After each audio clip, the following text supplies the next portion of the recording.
지난 안식일에 이어서 계속 다락방 설교를 이렇게 살펴보면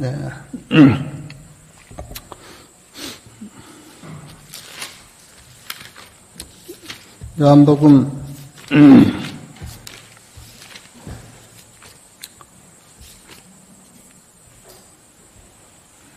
14장 8절부터 보면 빌립이 예수님께 묻습니다.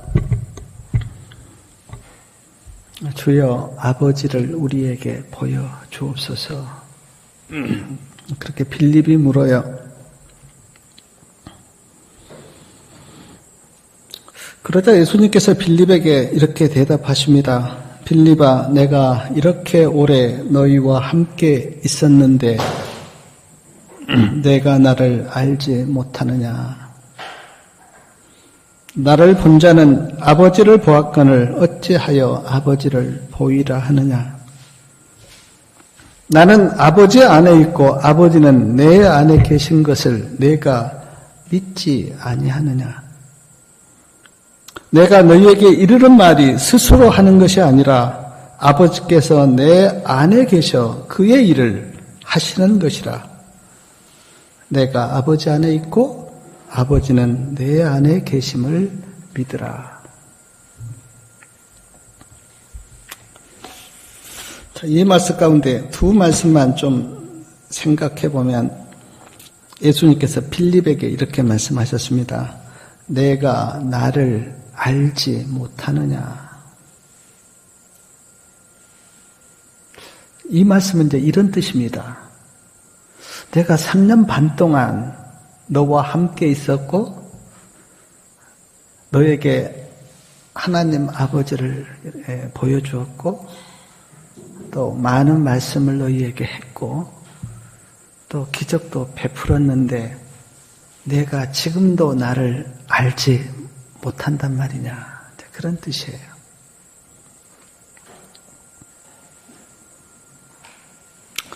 저는 이 말씀 앞에 내 자신을 그리고 성도님들을 이렇게 생각해 봤습니다. 저도 신앙을 한 지 40년, 참 많은 세월이 흘렀는데 그러나 제 자신에게 물어요. 나는 예수님을 얼마나 알고 있는가? 제가 말씀을 보는데 예수님께서 저에게 그렇게 물으신 것 같아요. 너 나를 얼마나 알고 있느냐?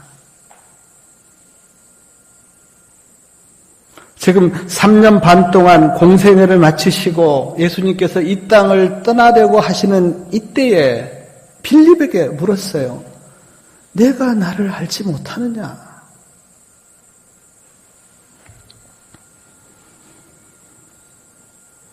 사랑하는 성도님 여러분, 우리는 가끔 자신에게 물으셔야 돼요. 나는 예수님을 얼마나 알고 있는가?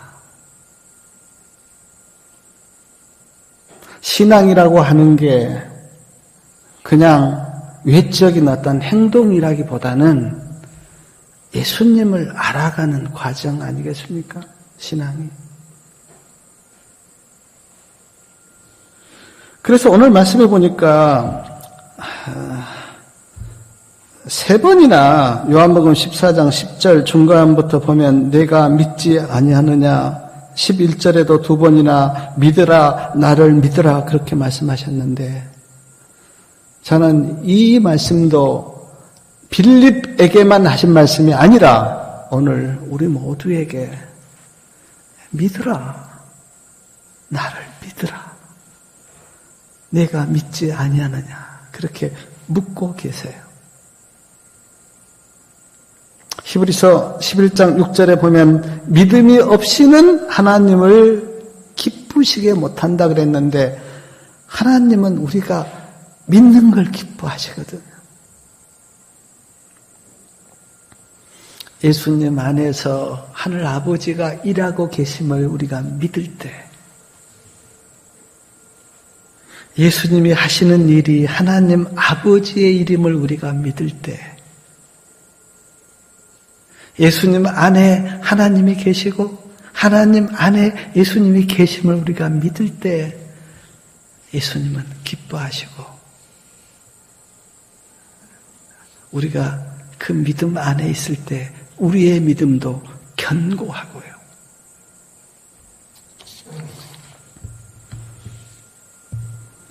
또한 다락방 설교 중에 보면 여러 번 예수님께서 내 이름으로 구하라, 내 이름으로 기도하라, 그런 말씀이 여러 번 나와요. 내 이름으로 기도하라, 구하라. 요한복음 14장 13절부터도 나오고 16장 24절 26절에도 내 이름으로 구하라 라는 말씀이 나오는데, 그래서 오늘 우리가 예수님의 이름으로 기도하죠. 근데 시대서망 668페이지에 보니까 예수님의 이름으로 기도한다고 하는 의미가 무엇인지 말씀하고 있는데 한번 들어보십시오. 예수님의 이름으로 기도하는 것은 예수님의 정신을 나타내는 것이다. 그리고 예수님의 품성을 받아들이는 것이다. 그리고 예수님의 사업을 행하는 것이다. 그러니까 우리가 예수님의 이름으로 기도하려면 예수님의 정신을 품어야 되고 예수님의 품성을 가져야 되고 예수님을 따라 살 때 그때 우리가 예수님의 이름으로 기도하는 거예요. 예수님의 정신도 없이 예수님의 품성도 품지 못하고 예수님을 따라 살지도 않으면서 예수님의 이름으로 기도하는 것은 그거는 나쁘게 이야기하면 참남이죠. 참남.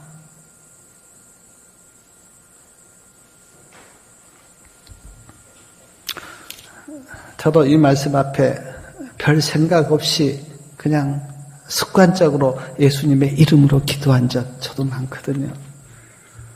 근데 이 말씀 놓고 보니까 내가 앞으로는 예수님의 이름을 부를 때 깊이 생각하고 예수님의 이름을 불러야겠구나. 예수님의 이름은 우리가 흔히 부르는 그 친구들의 이름이 아니잖아요. 예수님의 이름 그 자체가 예수님의 인격이시고 예수님이신데, 저는 옛날에 그 부모님 이름을 부를 때, 요즘은 그런 게 잘 없잖아요. 근데 옛날에는 누가 너희 아버지 이름이 누구냐 그렇게 물을 때, 우리가 그 부모님 전함 앞에 그냥 무슨 자입니다. 그렇게 정중하게 이렇게 참 대답하고 그랬는데, 하나님 아버지의 이름을 우리가 부를 때 참 우리는 신중해야 돼요. 그리고 꼭 그 이름을 거기에 내가 써야 될 때 우리가 써야지, 너무 그냥 의식하지 않고 함부로 이름을 부르는 것은 우리의 태도가 아닙니다.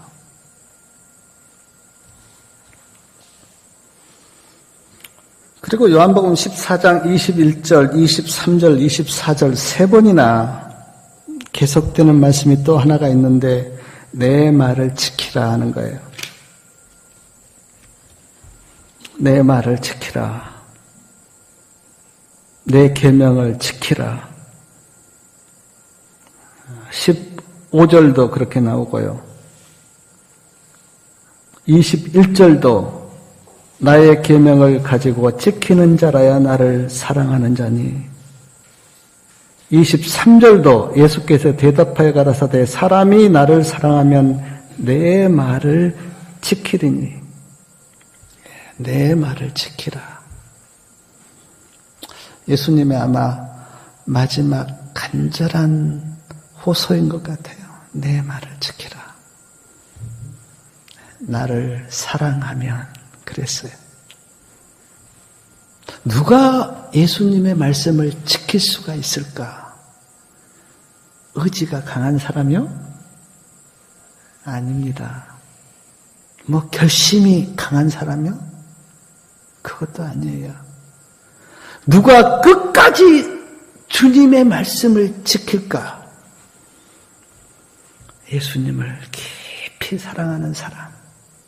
왜냐하면 이 세상의 가장 큰 능력은 사랑입니다. 사랑보다 더 큰 능력은 없어요. 정말 사랑해 보십시오. 거기에서 나오는 그 힘과 에너지는요, 아무 어떤 것도 못 봐입니다. 자기 목숨을 걸어요. 진짜 사랑하면. 내가 없어져 버려요. 진짜 사랑하면. 그 사랑의 능력에는 어떤 것도 비길 데가 없어요. 예수님이 그래서 말씀하신 거예요. 나를 사랑하면 내 말을 지키라. 누가 저에게 묻는다면 왜 예수님의 말씀을 지킵니까? 라고 묻는다면 저는 아주 생각 없이 단번에 이야기할 수가 있어요. 예수님 사랑하니까. 예수님 사랑하니까요. 왜 안식일을 지키고 왜 십계명을 지키고 왜 말씀을 지키고 좋아합니까? 예수님 사랑하니까. 네. 어떤 분들은 구원받으려고요. 틀린 말은 아니죠. 그러나 구원받기 위해서만 신앙하는 것은 제가 볼 때 마음에 기쁨이 없고 오래가지도 못해요. 그 사랑이 점점 주님 안에서 깊어갈 때 우리의 신앙은 황홀하고 행복하고 기쁘고 감사하고, 그래서 우리가 예수님의 사랑 안에서 깊이 그 사랑을 맛보고, 에어네션에 보니까 주님의 사랑을 맛본 사람은 어때요? 좀 더. 그게 신앙의 본질이에요. 그래서 저는 처음 이렇게 신앙하러 온 사람들에게 절대 뭐 하라 하지 말라 안 가르칩니다. 예수님을 가르치고 예수님의 사랑을 느끼게 해요. 그러면 신앙이 거기서 정로로 가요. 근데 예수님의 사랑과 예수님도 만나지 못한 사람에게 하라 하지 말라 그렇게 가르쳐 본들 그게 큰 의미가 없어요. 사랑이 가슴에 터치가 안 되면 신앙이 오래가지 못합니다. 다시 방황해요. 예수님이 나를 사랑하냐? 내 말을 지키라. 그렇게 다락방 설교에서 여러 번, 한 번이 아니라 여러 번, 나를 사랑하는 사람은 내 말을 지킬 것이다.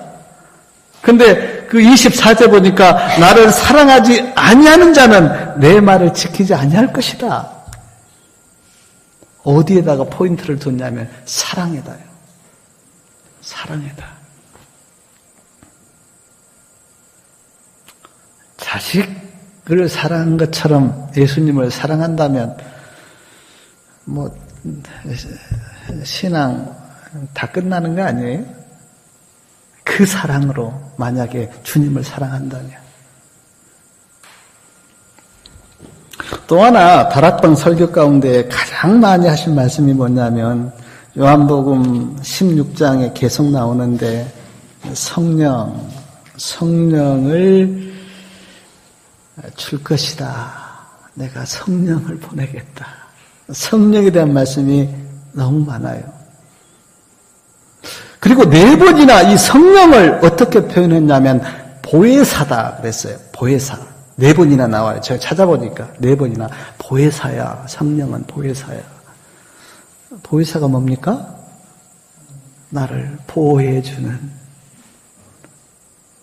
나의 변호인, 나의 대변자. 왜 예수님께서 성령을 보내겠다고 그렇게 약속하시고 보내셨는가? 우리를 보호하고, 우리를 인도하고, 우리를 감싸고, 우리를 지켜주고. 예수님이 이 땅을 떠나시면서 제자들을 보니까 꼭 너무 불쌍한 거예요. 나는 떠나는데 제자들을 지켜주고 보호할 보혜사가 있어야 돼요. 그래서 예수님께서 제자들을 다락방에 모아놓고, 그래, 나는 조금 있으면 갈 건데 내가 보혜사를 보내줄게. 그 보혜사 성령이 오시면 너를 인도할 거고 지켜줄 거고 함께 할 거고, 죄에 대해서 의에 대해서 책망한다 그랬는데 책망하신 말씀도 있지만 원어에 보면 깨닫게 할 거다. 죄를 성령이 깨닫게 하고 의를 깨닫게 하고 심판을 깨닫게 할 거다.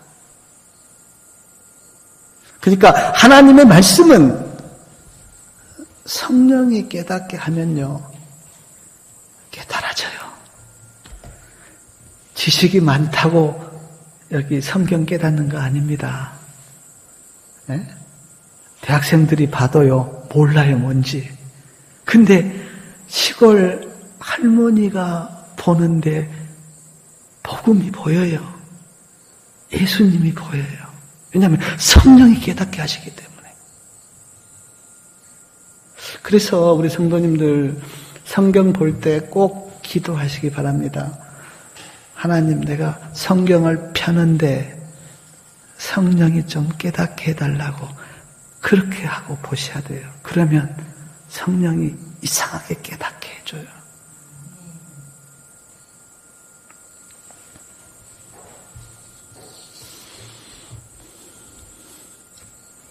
오늘 또 우리 조집사님 말씀을 이렇게 교사 가르칠 때, 구하라 그러면 너희에게 주실 것이요, 찾으라 그러면 찾을 것이요, 문을 두드리라 그러면 열릴 것이다. 그렇게 그 말씀 하셨는데, 누가복음 11장에 보면 구하라, 찾으라, 문을 두드리라 그렇게 이렇게 말씀하신 다음에 하신 말씀이 뭐냐면 성령을 줄 거다.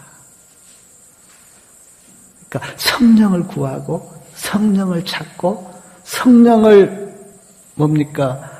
깨닫게 하기 위해서 문을 두드릴 때, 왜냐하면 성령 안에 우리가 원하는 모든 것이 들어있다, 그렇게 말씀하셨잖아요. 성령 안에.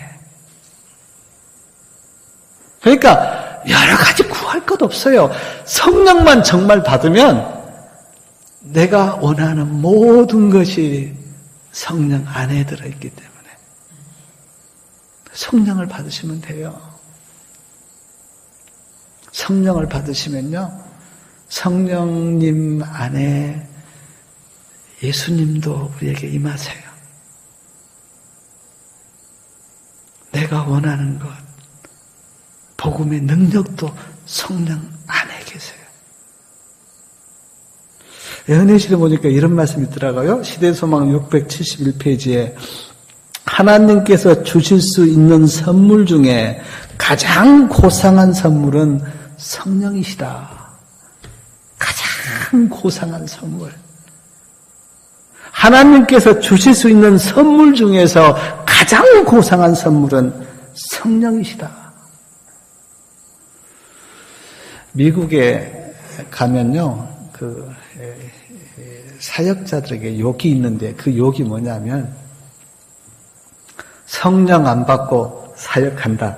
그게 욕이래요. 저 사역자는 성령도 안 받고 사역한다. 그게 아주 나쁜 말이래요. 그냥 그만큼 성령 안 받고 사역하면 그 사역자가 옳은 사역을 할 수가 없잖아요. 그냥 자기 욕망 채우려고 있는 거지. 근데 이게 사역자에게만 해당된 게 아니고 우리 성도님들에게도 해당돼요. 성령 안 받고 신앙생활하면 그건 가짜입니다. 그 신앙이 아니에요.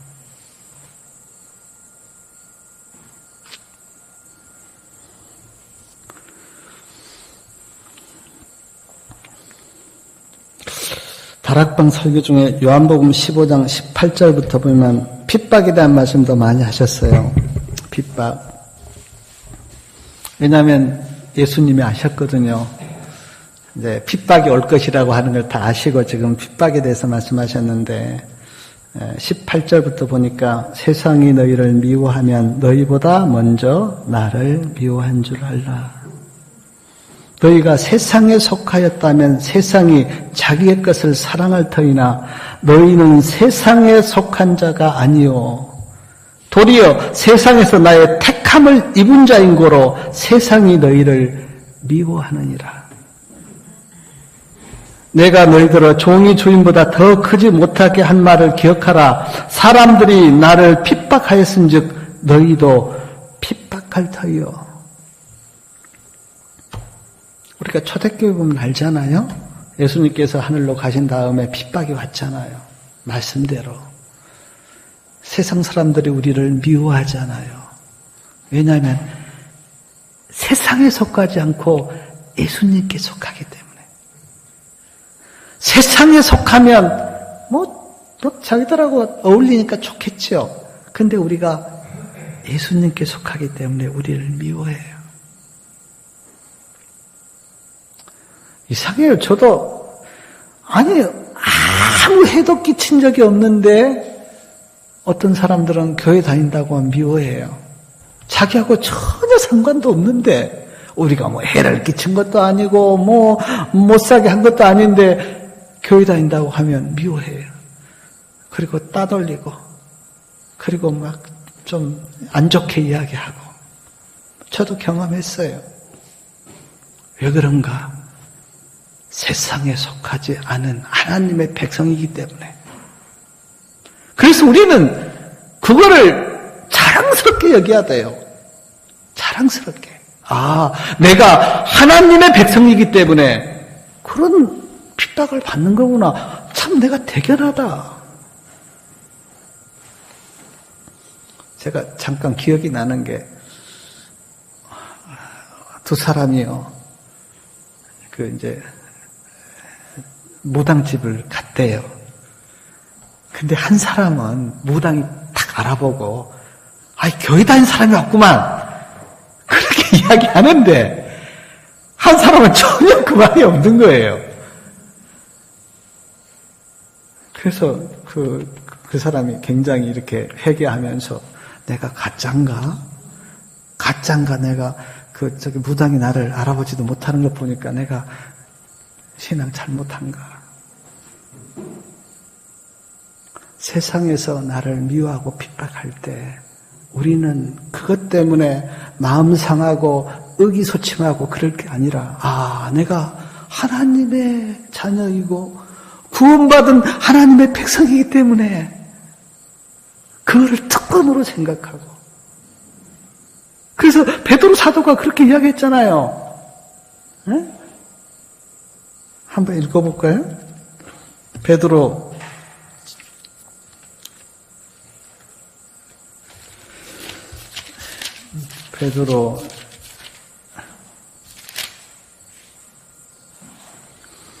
4장 베드로 전서요. 베드로 4장 12절하고 13절 말씀 좀 우리 같이 읽어볼까요? 베드로 전서 4장 12절이요. 사랑하는 자들아 너희를 시험하려고 오는 불시험을 이상한 일 당하는 것 같이 여기지 말고 오직 너희가 그리스도의 고난에 참여하는 것을 즐거워하라. 즐거워하라. 예수님의 고난에 참여해서 고난받는 것 그거 즐거워해라.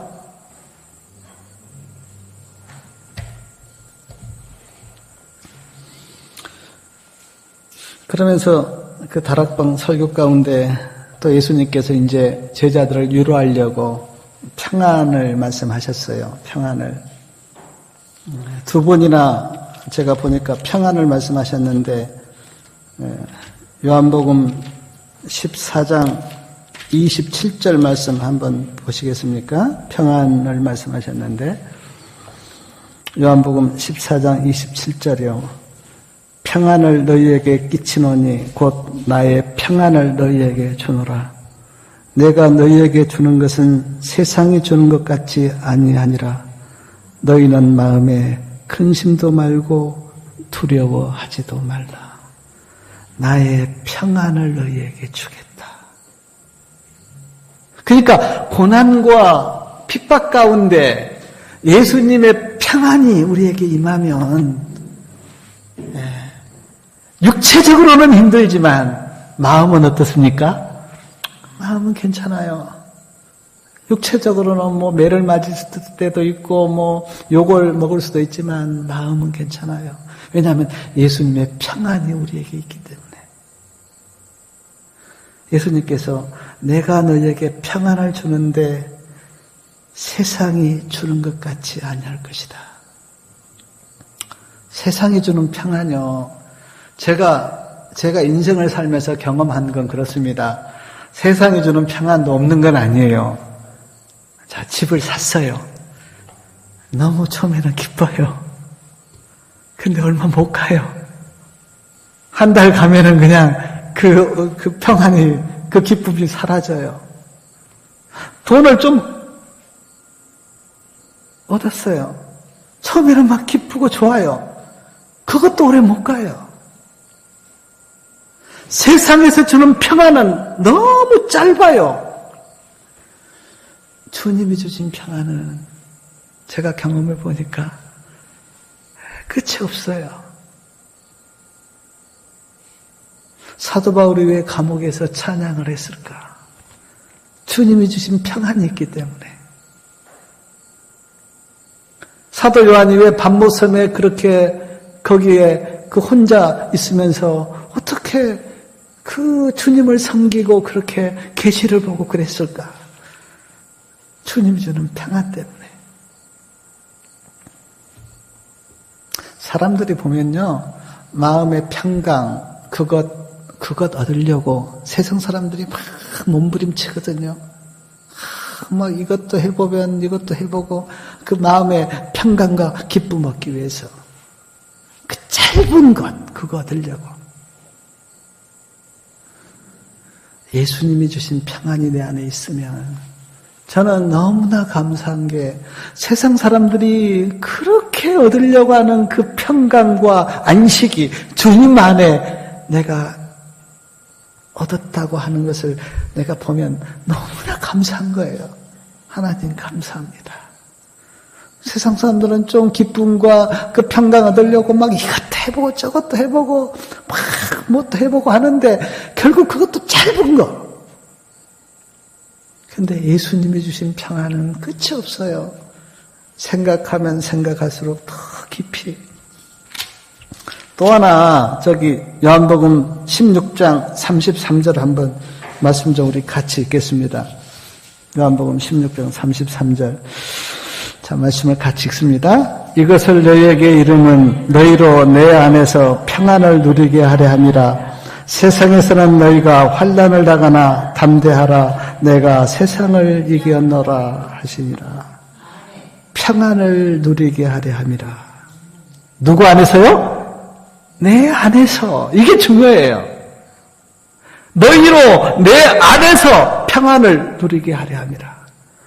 예수님 떠나면 평안 없습니다. 근데 예수님 안에 있으면요, 이거는 경험해 본 사람이 알아요. 어떤 분이 그림으로 그 그리스도인의 그 모습을 표현을 했는데, 어떻게 표현을 했냐면요, 비바람이 몰아치고 태풍이 부는데, 막 태풍이 부는데 독수리가 자기 새끼를 탁 품고 있는 그 모습을 그렸다 그래요. 이게 그리스도인의 모습이에요. 그러니까 세상에서는 태풍이 불잖아요. 막 우리에게 막 고난도 오고 세상이 막 요동치니까. 근데 진짜 우리가 주님 안에 있으면 주님의 날개로 나를 탁 품어주면 거기에 평안이 있고 기쁨이 있고 은혜가 있고 감사가 있어요. 세상이 그냥 평안하기 때문에 우리가 편한 건 아닙니다.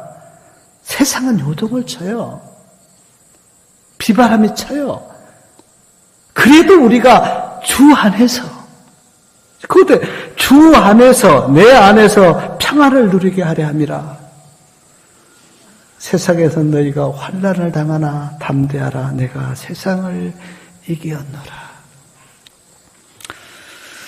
저는 예수님께서 십자가 위에서 다 이루었다 그렇게 하셨잖아요. 다 이루었다. 그 말씀 들으면 내 마음에 막 요동이 쳐요. 다 이루었다.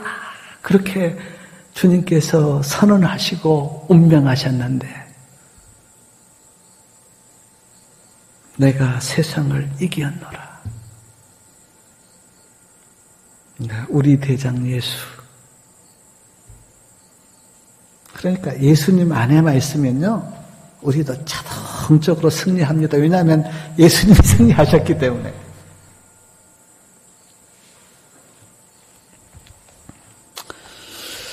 시대소망 제가 읽어보니까 이런 말씀 주님께서 제자들에게 유로도 주시고 또 환난도 이야기하시고 그러나 내가 세상을 이겼다. 평안을 누리라. 그렇게 말씀도 하시고 그러면서 시대소망 673페이지에 보니까 다락방에서 찬미를 부르셨어요. 근데 그 찬미가 시편 117편이다. 그렇게 은혜실에 나옵니다.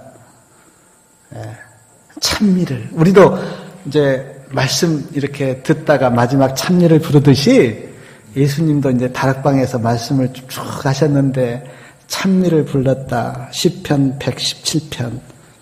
제가 그 말씀을 아주 짧은 말씀인데 제가 좀 읽어드릴게요. 너희 모든 나라들아 여호와를 찬양하며 너희 모든 백성들아 저를 찬송할지어다. 우리에게 향하신 여호와의 인자심이 크고 진실하심이 영원함이로다. 할렐루야. 시편 117편 찬미를 다락방에서 끝으로 부르고 그 다락방을 나오셨다. 그렇게 은혜신에 기록되어 있습니다. 다락방에서 나와서 어디로 향하셨습니까? 감람산으로요. 감람산 안에 겟셋만의 동산은 그 안에 있습니다. 그 산을 감람산이라고 부르는데 감람산으로 향하셨다.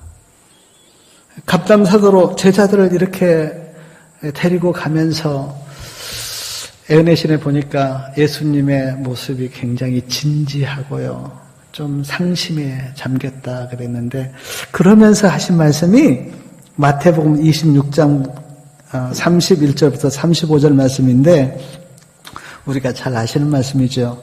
오늘 밤에 너희가 다 나를 버릴 것이다. 제자들에게 하신 말씀이에요. 기록된 바 내가 목자를 치리니 양떼가 흩어지리라. 베드로가 정색하면서 예수님께 말합니다. 다 주를 버릴지라도 나는 언제든지 주를 버리지 않겠나이다. 예수님께서 조용히 말씀하십니다. 내가 진실로 너에게 이르노니 오늘 밤 닭 울기 전에 내가 3번 나를 부인할 것이다. 그래서 베드로가 다시 대꾸합니다. 내가 주와 함께 죽을지언정 주를 부인하지 않겠나이다. 근데 모든 제자도 이와 같이 말하니라. 그런데 어떻습니까? 베드로는 부인했고 3번이나. 제자들도요.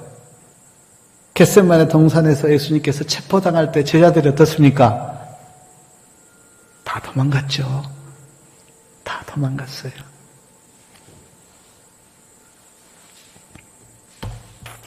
베드로하고 제자들이 이 지금 이야기한 이 말이 진심인 건 맞아요.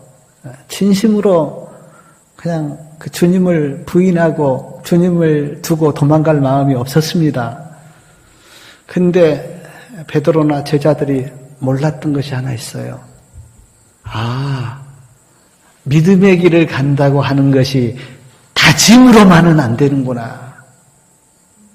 내가 다짐했다고 되는 건 아닙니다. 말씀을 붙들든지 아니면 예수님을 붙잡든지 거기에서 능력이 오는 거지 내가 다짐하고 내가 결심했다고 되는 건 아니에요. 베드로도 결심했어요. 내가 절대로 주님 부인하지 않겠습니다. 제자들도 다 그렇게 고백했어요. 근데 위험 앞에서 저는 참 그 말씀 이렇게 읽으면서 가슴 아픈 게 진짜로 좀 건장하고 무서운 사람이 베드로에게 너도 저기 예수님 당이지 그렇게 물었다면 몰라요. 근데 말씀에 누가 물었습니까? 여인이 베드로에게 내가 보니까 당신도 그 예수님 당 맞잖아요. 그렇게 여인이 물은 거예요. 그런데 베드로가 나 예수님 모른다고. 여인 앞에서. 그게 인간이에요. 우리는 너무너무 약합니다. 절대 자기 자신을 믿으면 넘어져요. 실패합니다. 예수님의 말씀을 붙들어야 돼요. 근데 많은 사람이 신앙하면서 자기 자신을 믿을 때가 너무 많아요. 내가 뭐 되겠지. 내가 결심하면, 내가 다짐하면 뭐가 되겠지. 제가 신앙 이렇게 초창기 할 때 저도 막 다짐, 결심, 각오 다 넘어졌습니다. 근데요, 어느 때부턴가 예수님을 붙드니까 예수님이 나를 지켜주더라고요. 말씀을 내가 붙드니까 말씀이 나를 지켜주더라고요. 그게 신앙이에요.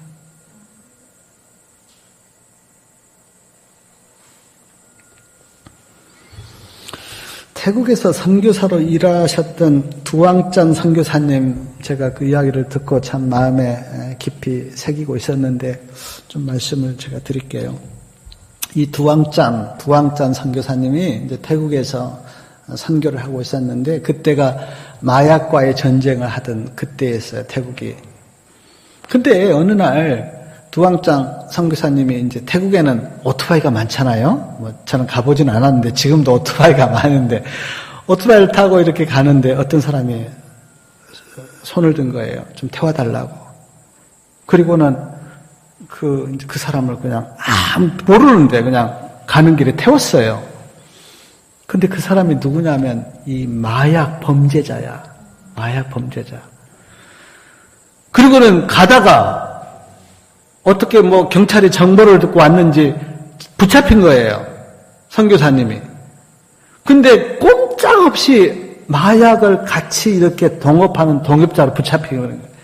아무리 내가 그냥 태워줬어요. 예? 내가 그냥 길 가다가 나 모르는 사람이 태워줬어요. 이야기해봐. 안 믿어주는 겁니다. 동업자로 이렇게 딱 걸린 거예요. 그리고 몇 년을 선고를 받았는가? 35년이요. 35년 선고를 받은 거예요.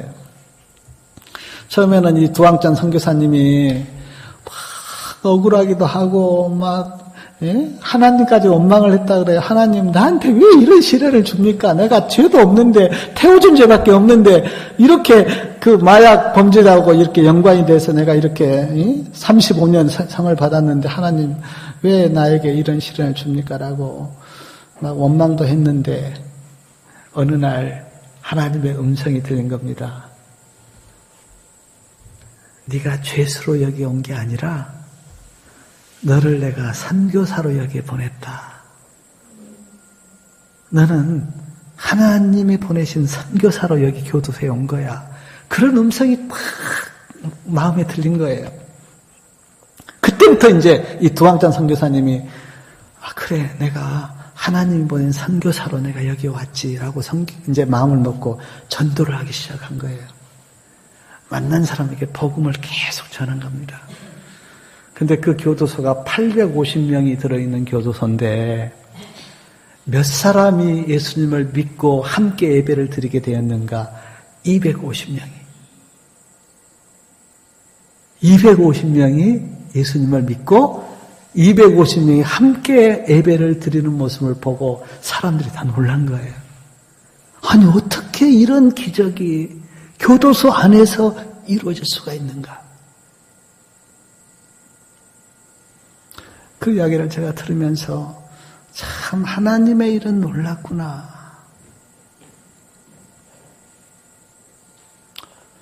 참 이상해요. 우리가 살인범 또 죄를 이렇게 범한 사람들을 보면 아주 우리가 좀 안 좋은 사람 그렇게 우리가 보기 쉬운데 교도소에 들어가서 회개하고 거듭나서 예수 믿는 사람 너무나 많습니다.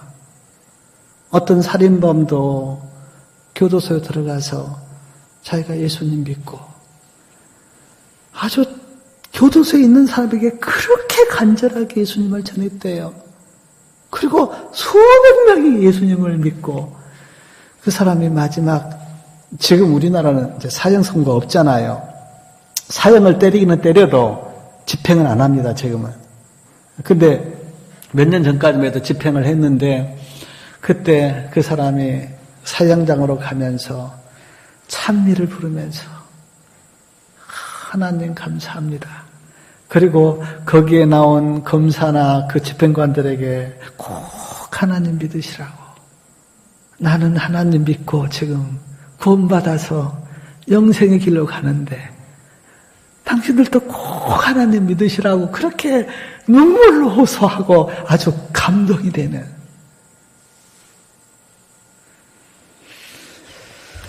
사랑하는 여러분, 우리도 예수님 다 믿은 주의 자녀고 주님의 죄값으로 우리가 구원받은 그런 사람들인데 저는 늘 왜 우리는 그런 감격이 없을까? 똑같은 구원인데 복음에는 능력이 있다고 로마서 1장에 말씀하셨는데 왜 우리는 그렇게 복음의 감격이 부족할까? 이게 안타까워요. 제 자신부터가. 정말 구원을 생각하면 우리가 마음 깊숙한 곳에서 찬양과 감사가 나오고 할렐루야를 부르고 그렇게 해야 되는데 왜 우리는 그런 감격이 그렇게 없을까? 그러니까는 아마 각자 자신에게 물어보시고 오늘 이 안식일에 우리가 주님의 전에 나와서 나를 구원하시고 나를 창조하신 그 하나님 앞에 우리가 예배 드리고 있다는 이 자체도 우리가 감격입니다. 그리고 너무 놀랄 일이에요. 제가 기도하기는 이 기쁨과 감격이 한 줄 동안 내내 우리의 삶 속에서 또 우리의 생애 가운데 그렇게 지속됨으로 말미암아 정말 우리의 입술에서 또 우리의 모든 것에서 안식과 기쁨이 있기를 바라고 그리고 우리가 정말 감격할 때 그 감격이 나도 모르게 옆으로 이렇게 퍼지잖아요. 그리스도인들이 기쁨과 감사가 없다면 그리고 은혜가 없다면 그거는 뭐가 잘못돼도 한참 잘못된 거죠. 그 감격이 있기를 바라고 특히나 예수님께서 마지막 다락방 그 설교 한번 기억해 보십시오. 뭐라고 말씀하셨나? 다락방 설교 가운데 내 이름으로 기도하라. 나의 평안을 너희에게 주노라. 세상 사람들이 너를 핍박할 거지만 그러나 나를 미워하기 때문에 그렇다. 그리고 참여하면서 성령을 주는데 그 성령이 너희에게 보혜사가 될 거다. 이런 말씀도 좀 기억하시고, 그 예수님이 비록 떠나셨지만 그러나 예수님의 말씀은 우리의 심령에 지금도 이렇게 메아리치고 울려서 그 예수님의 생생한 느낌을 우리가 간직하면서 좀 믿음으로 사시기를 바라고, 우리 성도님들 건강하시고 한 주 동안 주님의 은혜 가운데 잘 계시기를 바라면서 말씀을 마치겠습니다.